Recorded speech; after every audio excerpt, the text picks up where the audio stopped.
প্রিয় ছাত্রছাত্রীরা, এখন আমি সপুষ্পক উদ্ভিদের যৌন জনন এই অধ্যায়ের সপ্তম পর্ব শুরু করছি। এখানে আমরা যে প্রশ্নগুলো প্রথমে আলোচনা করব সেগুলো তোমরা একটু লিখে নাও। গুরুত্বপূর্ণ প্রশ্ন যেগুলো, সেটা হলো পরাগযোগ বা পলিনেশন কাকে বলে, পরাগযোগ বা পলিনেশন কাকে বলে, উদাহরণ সহ স্বপরাগযোগ ও ইতর পরাগযোগের সংজ্ঞা দাও। পরের প্রশ্ন লিখবে, স্বপরাগযোগ ও ইতর পরাগযোগের সুবিধা ও অসুবিধাগুলি আলোচনা করো। পরের প্রশ্ন, স্বপরাগযোগ ও ইতর পরাগযোগের পার্থক্য লেখো। পরের প্রশ্ন, অটোগ্যামি ও জিটোনোগ্যামি কাকে বলে, উদাহরণ দাও। Autogamy AUTO GAMY, জিটোনোগ্যামি GEITO NO, জিটোনোগ্যামি GAMY, জিটোনোগ্যামি কাকে বলে, উদাহরণ দাও। এদের পার্থক্য লেখো। পরের প্রশ্ন,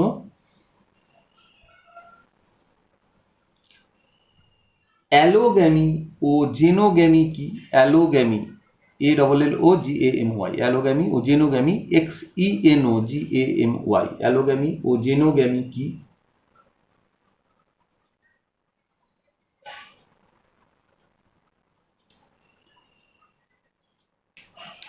পরের প্রশ্ন,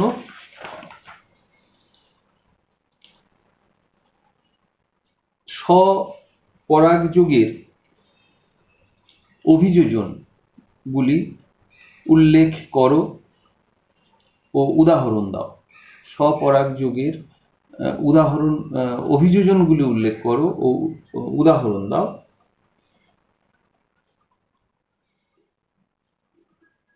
পরের প্রশ্ন, ইতর পরাগযোগের অভিযোজনগুলি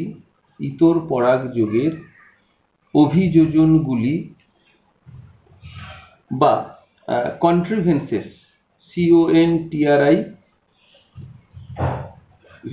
CONTRIVENCES কন্ট্রিভেন্সেস বা কৌশল, বাংলায় বলবো কৌশল, ইতর পরাগযোগের কৌশল বা অভিযোজনগুলি উদাহরণ সহ আলোচনা করো।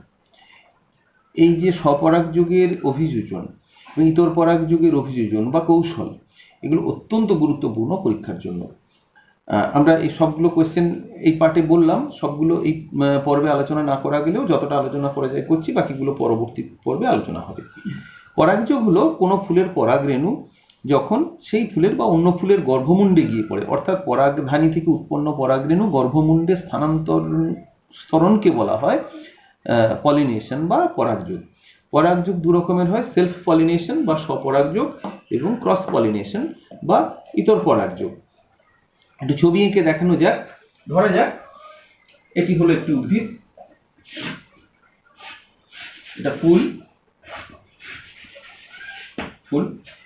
এখন হতে পারে যদি একই ফুলের পরাগরেণু সেই ফুলের গর্ভমুণ্ড গিয়ে পড়ে, ধরো সেই ফুলের উৎপন্ন পরাগরেণু একই ফুলের গর্ভমুণ্ড গিয়ে পড়তে পারে, অথবা একটি ফুলের পরাগরেণু সেই উদ্ভিদের অপর ফুলের গর্ভমুণ্ডে গিয়ে পড়তে পারে, ধরো পরাগরেণু স্থানান্তরিত হচ্ছে। সেক্ষেত্রে এটা হচ্ছে সেলফ পলিনেশন।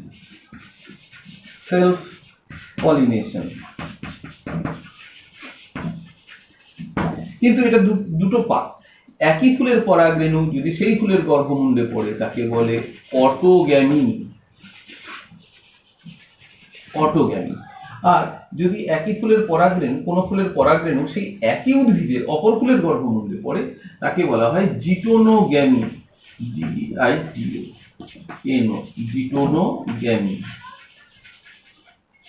তাহলে আমরা সেলফ পলিনেশন জানলাম দুই প্রকার, একটা হলো অটোগ্যামি আর একটি হলো জিটোনোগ্যামি।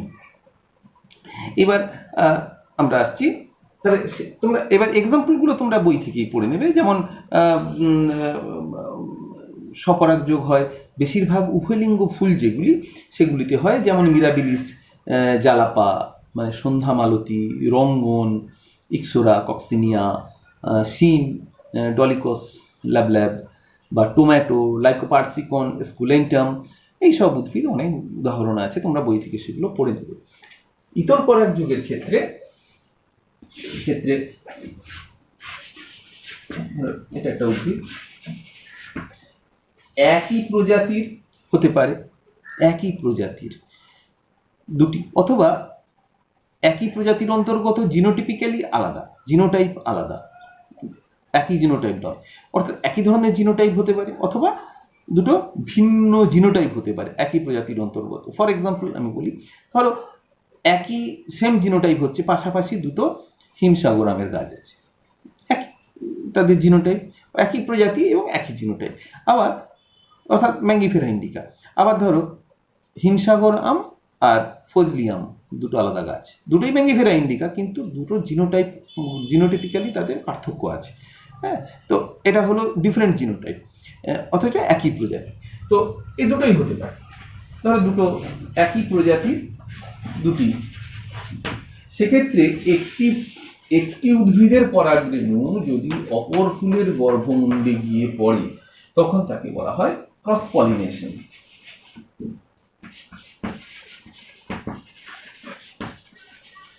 এই ক্রস পলিনেশনকে আমরা বলতে পারি অর অ্যালোগ্যামি। অ্যালো মানে ভিন্ন, গ্যামোস মানে ম্যারেজ বা বিবাহ, মানে মিলন, সোজা কথা। তাহলে অ্যালোগ্যামি মানে হচ্ছে বা ক্রস পলিনেশনের ক্ষেত্রে একটি ফুলের পরাগরেণু ভিন্ন ফুলের গর্ভমুণ্ডে গিয়ে অপর একটি উদ্ভিদের ফুলের গর্ভমুণ্ডে গিয়ে পড়ে, এর ক্ষেত্রে এই পলিনেশন হয়। জিনোগ্যামির কোনটা না, জিনোগ্যামি হচ্ছে পার্ট অফ অ্যালোগ্যামি, অর্থাৎ যখন একটি ফুলের পরাগরেণু জিনোটিপিক্যালি আলাদা, জিনোটাইপ আলাদা, এমন সেম প্রজাতির ফুলে গর্ভমুণ্ডে গিয়ে পড়ে তখন তাকে বলা হয় জেনোগ্যামি। এই জিনোটাইপগতভাবে আলাদা, জেনেটিক্যালি আলাদা বা জিনোটাইপগতভাবে আলাদা, এই শব্দটা কিন্তু ব্যবহার করবে, যে জেনেটিক্যালি ডিফারেন্ট, আলাদা। আচ্ছা, এটা হচ্ছে জেনোগ্যামি। তাহলে অ্যালোগ্যামি একটি পার্ট হলো জেনোগ্যামি। তাহলে ক্রস পলিনেশন এবং সেলফ পলিনেশন পুরো ব্যাপারটা নিশ্চয়ই এগুলো বোঝা গেছে। অটোগ্যামি, জিটোনোগ্যামি আর ক্রস পলিনেশন যেগুলো একলিঙ্গ ফুল হয় তাদের ক্ষেত্রে হয়, আবার উভয়লিঙ্গ ফুল হয় যেগুলো তাদের মধ্যেও হয়। বইয়ে অনেক উদাহরণ রয়েছে, সেগুলো তোমরা দেখে নেবে। এবার সুবিধা অসুবিধাটা একটু আলোচনা করে দিই, সেগুলো বইয়ে রয়েছে, তোমরা এগুলো দেখে নেবে। তবুও মেইন দু একটা বলি, যে সেলফ পলিনেশনের ক্ষেত্রে পিওর লাইন মানে একই ধরনের উদ্ভিদ পাওয়া যায়, বৈশিষ্ট্য নতুন বৈশিষ্ট্য আসে না, ফলে গুণগত মান যে উদ্ভিদের সেটা বজায় থাকে, একই ধরনের বৈশিষ্ট্যযুক্ত উদ্ভিদ জনিত্রীর মতো বৈশিষ্ট্য পাওয়া যেতে পারে। এক্ষেত্রে কোনো বাহকের প্রয়োজন নাও, জিটোনোগ্যামিতে বাহক দরকার হতে পারে, কিন্তু অটোগ্যামির ক্ষেত্রে কখনো বাহকের প্রয়োজন হয় না। এখানে পরাগরেণুর অপচয়ও কম হয়, কারণ যেহেতু বাহক দ্বারা বাহিত হয় না, তাই পরাগরেণুর অপচয় কম হয়। এবং এটা দুটো ভিন্ন গাছেরও প্রয়োজন হয় না, একটি গাছে হতে পারে বা একটি ফুলের মধ্যেও হতে পারে। ক্রস পলিনেশনের ক্ষেত্রে, আচ্ছা, এটার অসুবিধাটা একটু আলোচনা করে দিই, যে এর মধ্যে কোনো নতুন বৈশিষ্ট্য আসে না, এবং নতুন বৈশিষ্ট্য না আসার ফলে এদের অভিযোজন মূল্য কম হয়, ফলে জীবের বিবর্তনে বা নতুন প্রজাতি সৃষ্টির ক্ষেত্রে সেলফ পলিনেশনের ভূমিকা কম। অন্যদিকে ক্রস পলিনেশনটা ঠিক বিপরীত। ক্রস পলিনেশনের ক্ষেত্রে সুবিধা হলো যে এখানে নতুন নতুন বৈশিষ্ট্যের মিশ্রণ ঘটার সুযোগ থাকে, ফলে অপত্যের মধ্যে নতুন বৈশিষ্ট্য আসে, ফলে ভেদ বা প্রকরণের সৃষ্টি হয়, এবং যা নতুন প্রজাতি সৃষ্টিতে সাহায্য করে। জীব ভালোভাবে পরিবেশে অভিযোজিত হতে পারে। আর এদের এইসব বীজের, এদের থেকে ক্রস পলিনেশনের ফলে যেসব বীজ পাওয়া যায় তাদের অঙ্কুরোদ্গম হার অনেক ভালো হয়, অঙ্কুরোদ্গম হার, এদের জীবনী শক্তিও বেশি হয়। অসুবিধে হচ্ছে যে এখানে পরাগরেণুর অপচয় হয়, বাহকের প্রয়োজন হয়, পরাগ সংযোগ একটি অনিশ্চিত প্রক্রিয়া।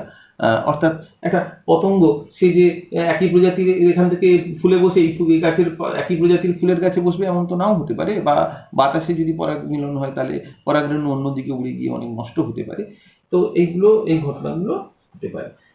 তাহলে সুবিধা অসুবিধাগুলো এবং পার্থক্য আমি বই থেকে তোমাদের বলছি, যে যে পার্থক্যগুলো রয়েছে এগুলো সবগুলো পার্থক্যই পড়বে, এবং খুবই সহজ, অলরেডি তোমরা নিজেরা এগুলো আলোচনা করে নিতে পারবে। তো তাহলে এই পার্টে আমরা পলিনেশনের সেলফ এবং ক্রস পলিনেশন, এটা আলোচনা করলাম। এর যে অভিযোজন গুলো বা কন্ট্রিবিউশনসেস, সেটা আমরা পরের পর্বে আলোচনা করব।